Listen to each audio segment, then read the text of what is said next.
The music stopped. The restaurant fell silent. And in that moment of absolute quiet, a billionaire watched his son do something he had been told would never be possible. He watched his disabled child dance. Not just move to the rhythm, not just sway in his wheelchair, but truly dance with grace, with joy, with the kind of freedom that money couldn't buy, but a black waitress named Grace had given him for free. The tears that fell from that wealthy man's eyes weren't tears of pity. They were tears of recognition. Recognition that everything he thought he knew about his son, about possibility, about the value of human dignity, had been wrong. And the woman who had shown him the truth? She had no idea that in those 3 minutes of music, she had just changed the course of 2 lives forever. His name was Vincent, billionaire, real estate mogul, the kind of man who owned buildings in 3 countries and could buy silence with a phone call. He had built an empire on the foundation of never showing weakness, never accepting limitations, and never admitting he was wrong. But Vincent had a secret that all his money couldn't fix. A son named Michael who had been born with cerebral palsy, confined to a wheelchair, speaking with difficulty, moving with challenges that made Vincent uncomfortable in ways he couldn't admit to himself. Vincent loved his son, but it was a love wrapped in shame, clouded by expectations that would never be met, poisoned by a disappointment he worked desperately to hide. For years, Vincent had tried to fix Michael. The best doctors, the most expensive treatments, therapies from Switzerland, equipment from Germany. If money could solve it, Vincent would solve it. But some things can't be purchased. Some healing requires something Vincent had spent his entire life avoiding: vulnerability, acceptance, and the recognition that love doesn't require perfection. The restaurant where this story takes place was Vincent's newest acquisition, an upscale establishment in the heart of the city, the kind of place where he could conduct business while pretending to be a family man. He brought Michael there occasionally, more for appearances than for enjoyment. Michael rarely spoke during these dinners. Vincent assumed it was because of his disability. He never considered that it might be because his father never really listened. But that night was different. That night there was Grace. Grace had been working at the restaurant for 2 years. Single mother of 3, putting herself through nursing school 1 class at a time, carrying the weight of dreams deferred but never abandoned. She had waited tables since she was 16, learned to read people's moods before they ordered their first drink, mastered the art of being invisible when necessary and unforgettable when it mattered. Grace had served Vincent and Michael before. She had watched the father's discomfort, seen the son's isolation, felt the tension that hung around their table like smoke. But she had never said anything. Customers' private pain wasn't her business. Until that night, the night everything changed. Michael had been quieter than usual, picking at his food, staring out the window while his father conducted business calls between courses. The boy's eyes held a sadness that made Grace's heart ache. That's when the music started. The restaurant's pianist had begun the evening set, something soft and melodic that made the dining room feel warmer, more intimate. Grace watched Michael's face transform. His eyes lit up, his body began to move slightly to the rhythm, and for the first time since she'd known him, he smiled. Really smiled. Vincent, still on his phone, missed the entire moment. But Grace didn't. She walked over to Michael's table, leaned down to his eye level, and asked a question that would echo through both their lives forever. "Would you like to dance?" Vincent's phone call stopped mid-sentence. His son had never been asked to dance, had never been included in anything that resembled normal childhood joy, had never been seen by anyone as capable of participating in something as beautiful and free as dance. Michael's response was immediate and clear, despite the speech difficulties that usually made communication challenging. "Yes," he said, his voice stronger than Vincent had heard it in months. "Yes, I want to dance." What happened next would become the most important 3 minutes of both father and son's lives. Grace didn't hesitate. She didn't look around for permission or approval. She didn't consider the stares from other diners or the potential disapproval of her manager. She simply took Michael's hands and began to guide his wheelchair in rhythm with the music. But Grace understood something that everyone else in that restaurant missed. Dancing isn't about legs or the ability to stand. Dancing is about movement, rhythm, connection, and joy. She moved with Michael's chair, spinning him gently, letting him lead when he could, following his movements when he couldn't. She showed him that his arms could express what his legs could not, that rhythm lived in his heart even if his body moved differently. For 3 minutes, Michael wasn't disabled. He wasn't limited. He wasn't a source of his father's hidden disappointment. He was just a young man dancing with a beautiful woman who saw him as worthy of joy. Vincent watched in stunned silence as his son came alive in ways he had never witnessed. Michael was laughing, moving his arms gracefully, guiding Grace's movements with a confidence that seemed impossible. Other diners stopped eating to watch, not with pity or curiosity, but with genuine appreciation for something beautiful happening in front of them. But the most profound transformation was happening in Vincent himself. What happened next will leave you stunned. But before we get there, make sure you subscribe to Black Nation, so you never miss stories that shake the soul. As the music ended and Grace gently brought Michael's chair to a stop, the restaurant erupted in applause. Not the polite, careful clapping that usually followed any interaction with Michael, but genuine, enthusiastic appreciation for what they had just witnessed. Michael's face glowed with pride and joy. He had been seen, truly seen, not as a disability or a limitation, but as a person capable of beauty and grace. Grace smiled at him, straightened his shirt gently, and said words that would haunt Vincent for weeks. "You're a wonderful dancer, Michael.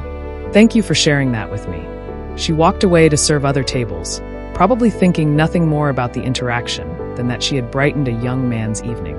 She had no idea she had just given a billionaire the education of his lifetime. Vincent sat in silence long after Grace had moved on to other customers. He watched his son's face, still glowing with the confidence that 3 minutes of acceptance had given him. For the first time, Vincent began to question not what was wrong with his son, but what was wrong with his own perspective. That night, as they drove home, Michael talked more than he had in months. He talked about the music, about dancing, about how Grace had made him feel like he could do anything. Vincent listened, really listened, and began to understand that his son's limitations had never been physical. They had been shaped by a father who couldn't see past his own expectations and fears. But this realization, as powerful as it was only the beginning of a transformation that would ultimately change everything about how Vincent saw the world. The next morning, Vincent couldn't concentrate on his business meetings. His mind kept returning to the restaurant, to his son's face during those 3 minutes of dance, to Grace's simple act of inclusion. He began to research Grace, not out of any inappropriate interest, but out of a growing recognition that this woman had understood his son in ways Vincent never had. What he discovered made him question everything about his own values and priorities. Grace was 28 years old, working 2 jobs while attending nursing school. She had 3 children, all under 12, and no father in the picture helping to support them. She lived in a small apartment across town, took public transportation to work, and had been saving for 3 years to buy a reliable car. Despite her struggles, Grace's co-workers described her as unfailingly kind, always willing to cover an extra shift, quick to help newcomers learn the ropes. Her managers praised her work ethic and her ability to make even difficult customers feel welcomed.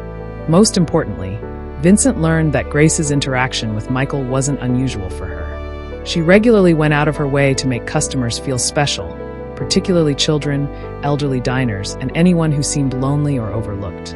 Grace wasn't trying to impress a billionaire or gain anything from her kindness. She was simply a person who saw others as worthy of dignity and joy, regardless of their circumstances. Vincent began to understand that what he had witnessed wasn't just a moment of charity. It was a reflection of character, of values, of a way of seeing the world that his wealth and success had somehow stripped from him. But Vincent's recognition of Grace's character was only the first step in a journey that would ultimately challenge everything he thought he knew about success, worth, and what it means to truly provide for your child. Vincent returned to the restaurant the following week, bringing Michael as usual. But this time, he watched his son differently. He noticed how Michael's face lit up when he saw Grace, how he sat straighter in his chair, how he seemed more engaged with everything around him. Grace greeted them warmly but professionally. She didn't mention the previous week's dance, didn't make a big show of her connection with Michael. She simply treated him with the same respectful kindness she showed everyone. But Vincent saw Michael watching Grace throughout the meal, saw his son's disappointment when she was busy with other tables, saw the hope in his eyes every time she passed nearby. During dessert, the pianist began playing again.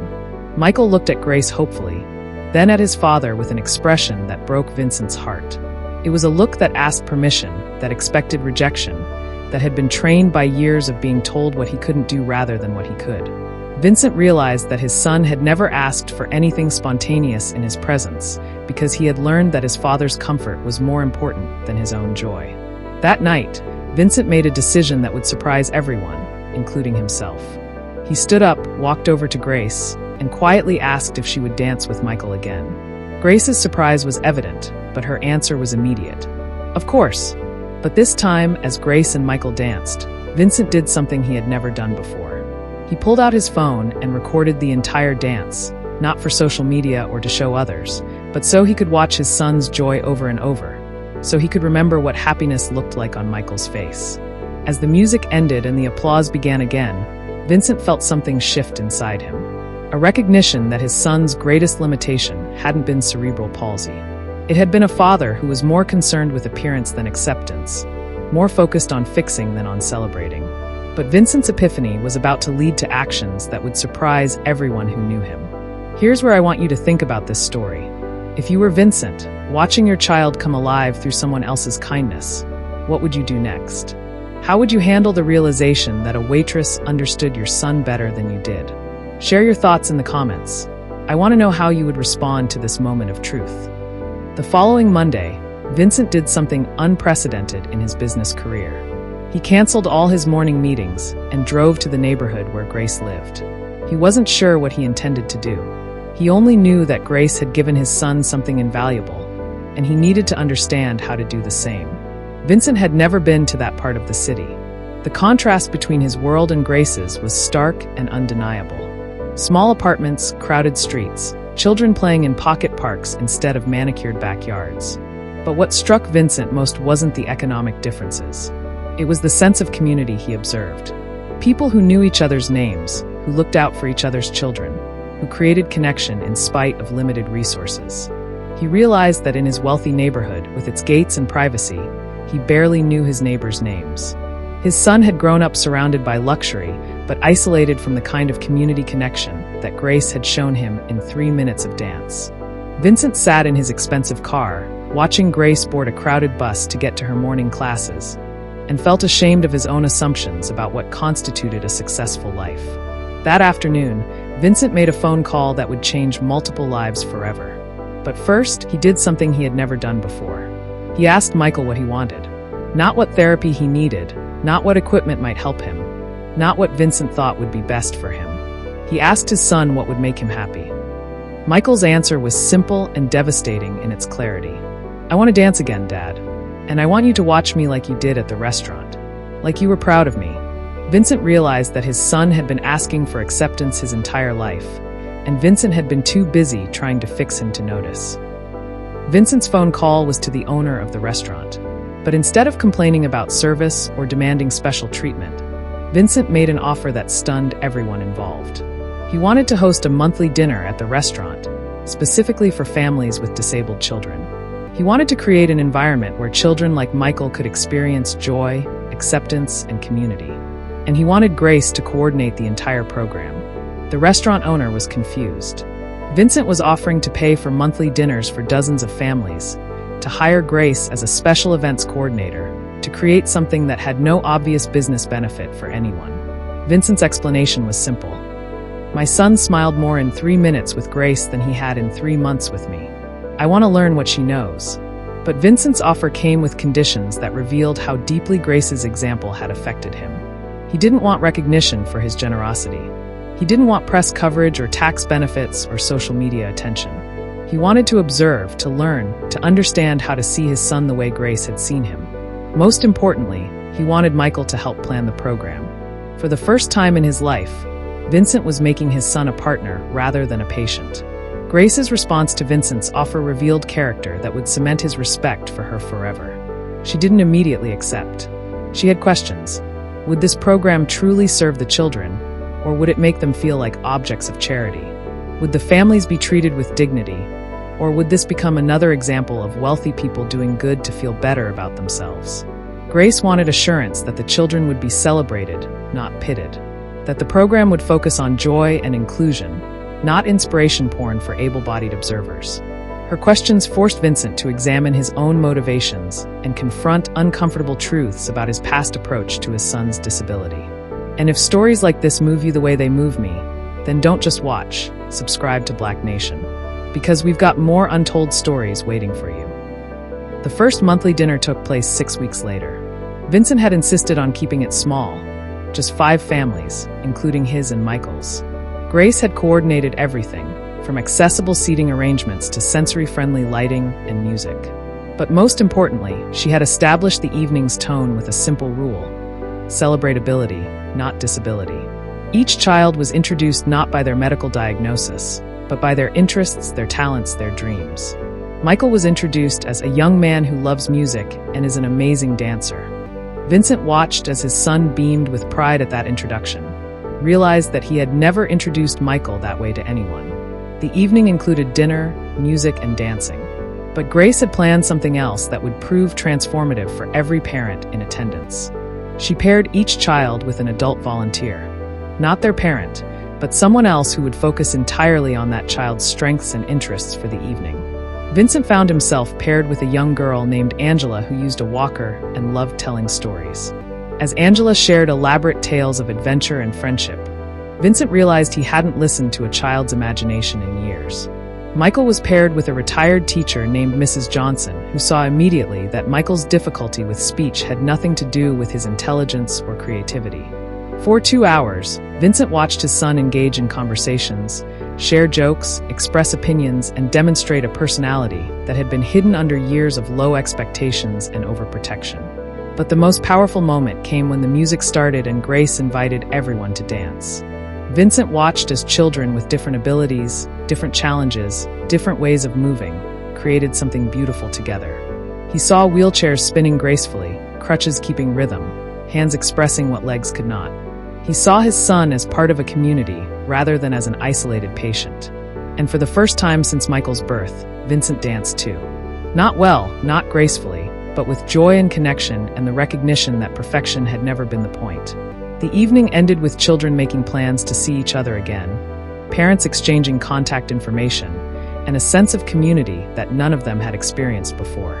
Vincent realized that Grace hadn't just taught his son to dance. She had taught Vincent how to be a father. The program grew. Word spread through networks of families who had children with disabilities, through support groups and therapy centers and schools. Not because Vincent promoted it, but because the children themselves became ambassadors for joy. Michael started attending a new school, one that focused on inclusion rather than isolation. For the first time, he had friends. Real friends who saw him as a whole person rather than a collection of limitations. Vincent restructured his work schedule to attend Michael's school events, therapy sessions, and social activities. Not as an observer trying to manage outcomes, but as a father learning to celebrate his son's journey. The monthly dinners became weekly gatherings. Grace transitioned from waitress to program coordinator, then to director of a nonprofit organization that Vincent established to support inclusive programming for children with disabilities. But the most profound changes were in the relationship between Vincent and Michael. Vincent began asking Michael for advice about the programs they were developing. He discovered that his son had insights about inclusion, accessibility, and dignity that years of expensive consultants had never provided. Michael started speaking up more at home, expressing opinions, making choices, demonstrating the confidence that comes from being truly seen and valued. Father and son began attending concerts together, not because Vincent thought music therapy might help Michael, but because they both enjoyed the experience of shared rhythm and melody. Vincent learned to see his son's wheelchair not as a symbol of limitation, but as a tool that allowed Michael to navigate the world on his own terms. Most importantly, Vincent learned to apologize. He told Michael about the years of misplaced priorities, about his own fears and limitations, about his regret for focusing on what Michael couldn't do instead of celebrating what he could. Michael's response revealed wisdom that humbled his billionaire father. "Dad, you couldn't see me clearly because you were afraid. But now you can. That's what matters." But Vincent's transformation was just beginning. What happened next would test everything he had learned about value, worth, and what it truly means to provide for someone you love. Vincent's business associates began to notice changes that they couldn't understand. The ruthless negotiator who had built an empire on aggressive tactics started demonstrating patience, empathy, and concern for the human impact of his decisions. When a development project would have displaced a community center serving disabled children, Vincent quietly restructured the deal to preserve the facility. when a potential merger would have eliminated jobs for workers with disabilities, Vincent walked away from millions in profit to protect their employment. His business partners were confused. His competitors were suspicious. His advisors warned that sentiment was dangerous in high-stakes commerce. Vincent's response surprised everyone. "I've learned that success without humanity isn't success at all." But the real test of Vincent's transformation came when Grace faced a crisis that would reveal just how deeply her influence had changed him. Grace's oldest daughter, a straight-A student with dreams of becoming a doctor, had been accepted to a prestigious university. But the financial aid package wasn't enough, and Grace's savings had been depleted by medical bills for her youngest child's asthma treatments. Grace never mentioned the situation to Vincent. She was too proud to ask for help and too professional to blur the boundaries between her work and personal life. Vincent learned about the situation accidentally, through a conversation he overheard between Grace and another staff member at one of their weekly gatherings. His immediate impulse was to solve the problem the way he always had, with money. Write a check, fund the education, remove the obstacle. But Vincent had learned enough from Grace to know that dignity mattered more than charity. Help offered without respect for someone's agency could be more harmful than helpful. So Vincent did something unprecedented in his business career. He asked Grace what she needed instead of assuming he knew what she should have. What Grace asked for revealed the depth of her character and gave Vincent the opportunity to demonstrate everything he had learned about true generosity. What would you have done in Vincent's position? When someone who had changed your life was facing a crisis, how would you offer help while preserving their dignity? Share your thoughts in the comments, because the way we help each other reveals who we really are. Grace's request was not what Vincent expected. She didn't ask for tuition money or a loan or any direct financial assistance. Instead, she asked Vincent to use his business connections to help her find a better-paying job in healthcare administration, something that would utilize her nursing degree and management experience. Grace wanted to earn her daughter's education, not receive it as charity. Vincent spent the next week making phone calls, not to offer donations, but to recommend a candidate. He spoke to hospital administrators, healthcare executives, and nonprofit leaders about Grace's qualifications, work ethic, and leadership abilities. Within 2 weeks, Grace had 3 job offers, each providing significant salary increases and better benefits than her current position. But Vincent's assistance went beyond job placement. He offered something more valuable than money. He offered respect. When Grace accepted a position as Assistant Director of Patient Services at a children's hospital, Vincent wrote a letter of recommendation that highlighted her unique ability to see dignity in every person, regardless of their circumstances. He wrote about watching Grace transform his son's self-image with simple acts of inclusion. He described her natural leadership abilities, her commitment to excellence, and her understanding of what it means to serve others with genuine care. Most importantly, Vincent made it clear that Grace's new employers weren't doing him a favor by hiring her. They were gaining an exceptional employee who would strengthen their organization. Grace's transition to her new role marked a turning point not just in her career, but in her family's future.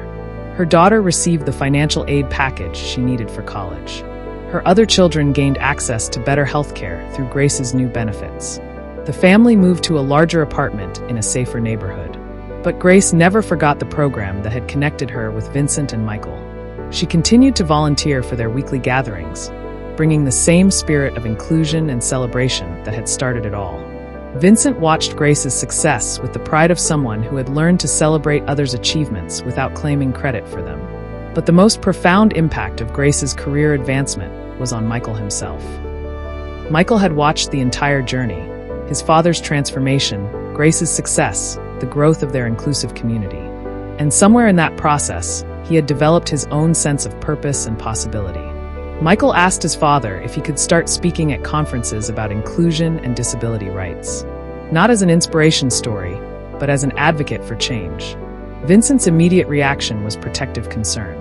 He worried about Michael facing potential rejection, dealing with difficult questions, handling the emotional labor of educating others about disability.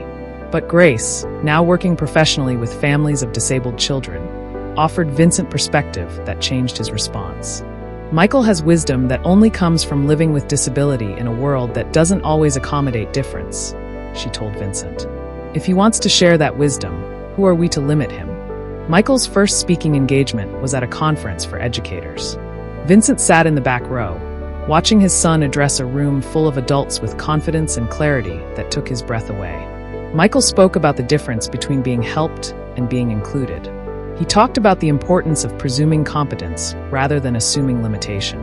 He shared stories about teachers who had changed his life by believing in his potential.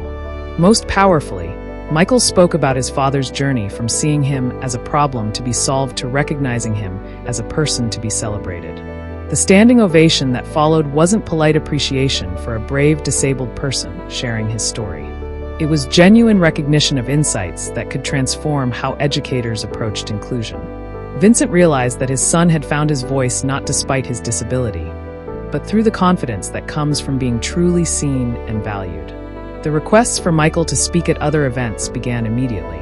Schools, hospitals, businesses, community organizations. Everyone wanted to hear Michael's perspective on inclusion, dignity, and the power of presuming competence. But more importantly, Michael began mentoring other young people with disabilities, helping them find their own voices and advocate for their own inclusion. Vincent watched his son become a leader, a teacher, a voice for change. Everything Vincent had tried to create through expensive treatments and exclusive services, Michael had developed through community, acceptance, and the opportunity to contribute. The circle was complete. Grace's simple act of inviting Michael to dance had created ripples that transformed multiple lives and started conversations about inclusion that reached far beyond their original community. Legacies like this deserve to be remembered. Subscribe to Black Nation, and let's keep these stories alive together. The program that began with monthly dinners for 5 families expanded into a nationally recognized model for inclusive programming. Vincent established a foundation that funded similar initiatives in cities across the country, always with the requirement that local communities, particularly people with disabilities, lead the programming decisions.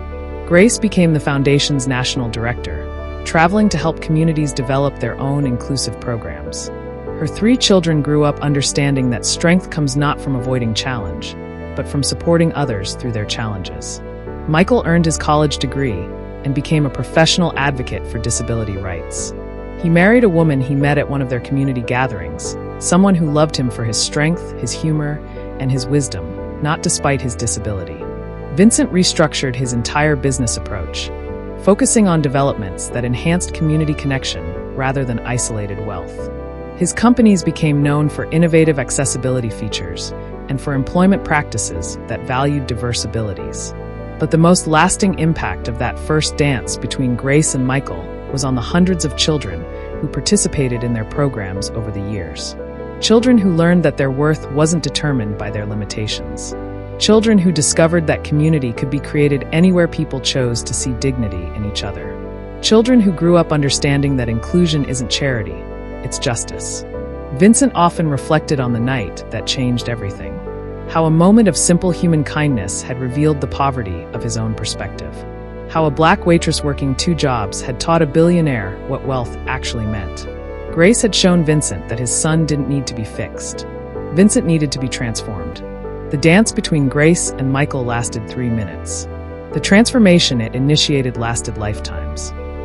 Vincent's story reminds us that privilege can create blindness, that success without humanity is actually failure, that sometimes the people we think need our help are actually the ones with the most to teach us. Grace's story reminds us that dignity is not determined by economic status, that wisdom often comes from struggle, that simple acts of inclusion can change the world. Michael's story reminds us that limitation is often in the eye of the beholder, that everyone has gifts to share if given the opportunity, that being seen for who we are is one of the most powerful forms of love. But this story is about more than 3 individuals. It's about how we see each other, how we value each other, how we create communities that celebrate all kinds of human experience. It's about recognizing that the person serving your table might understand your child better than you do, that the woman working 2 jobs might have insights that your expensive consultants can't provide, that the people you think need your help might actually be the ones who can save you. In our society, we often measure worth by productivity, ability, conformity to narrow standards of success. Vincent's story challenges us to consider different measures: kindness, inclusion, the capacity to see dignity in every person. Grace's story challenges us to recognize excellence wherever it appears, regardless of the package it comes in. To understand that character isn't determined by circumstance, that wisdom isn't limited to formal education, that leadership often emerges from unexpected places. Michael's story challenges us to presume competence rather than assume limitation, to create opportunities for participation rather than objects of charity, to listen to voices that are often marginalized or dismissed. Together, their story asks us, who in your life might be trying to show you a different way of seeing? Whose wisdom are you missing because of your assumptions about their circumstances? What transformation might be waiting for you if you're brave enough to question your own perspective? What would happen in your own life if you approached every person you meet the way Grace approached Michael that first night? With curiosity about their gifts rather than assumptions about their limitations. How different would your community be if inclusion was the default rather than the exception? If every person was presumed to have something valuable to contribute? The power of this story lies not in its uniqueness, but in its universality. In every community, there are Vincents, people with resources and influence who could create change if they learned to see clearly. There are Graces, people with wisdom and character whose voices often go unheard. There are Michaels, people whose gifts are overlooked because they don't match conventional expectations. The magic happens when these paths cross, when walls of assumption come down, when people choose curiosity over judgment, inclusion over isolation, celebration over pity. Vincent learned that being a provider meant more than paying for treatments and equipment. It meant creating opportunities for his son to contribute, to belong, to be valued for who he was rather than fixed for who he wasn't. Grace learned that her natural inclination toward inclusion had power beyond her imagination, that small acts of dignity could transform entire worldviews, that her perspective was not just valuable but necessary. Michael learned that his voice mattered, that his experience had wisdom to offer, that his presence in the world was a gift rather than a burden. But perhaps the most important lesson from their story is about the nature of transformation itself. Real change doesn't come from grand gestures or expensive solutions. It comes from moments of genuine human connection, from the willingness to see beyond our assumptions, from the courage to be changed by encounters with people who are different from ourselves. The dance that started it all lasted 3 minutes. But the relationships it built, the perspectives it changed, the community it created, these effects will ripple forward through generations. That's the power of seeing dignity in every person. That's the impact of presuming competence rather than assuming limitation. That's the transformation that happens when we choose inclusion over isolation. So the next time you encounter someone who seems different from you, remember this story. Remember that they might be the teacher you didn't know you needed, the perspective that could change your life, the community connection that could heal something broken in your world. Remember Vincent's lesson, that success without humanity isn't success at all. Remember Grace's example, that simple acts of inclusion can transform lives. Remember Michael's wisdom, that everyone has gifts to share if given the opportunity. And remember that sometimes the most profound changes begin with someone simply asking, "Would you like to dance?" We tell our stories for us by us. Subscribe to Black Nation, join the community, and let's make sure these voices are never silenced. Because every person deserves to be seen, celebrated, and included. Every person deserves the chance to dance. Every person deserves the dignity that Grace offered Michael that night. The music is always playing. The question is, who will you invite to dance?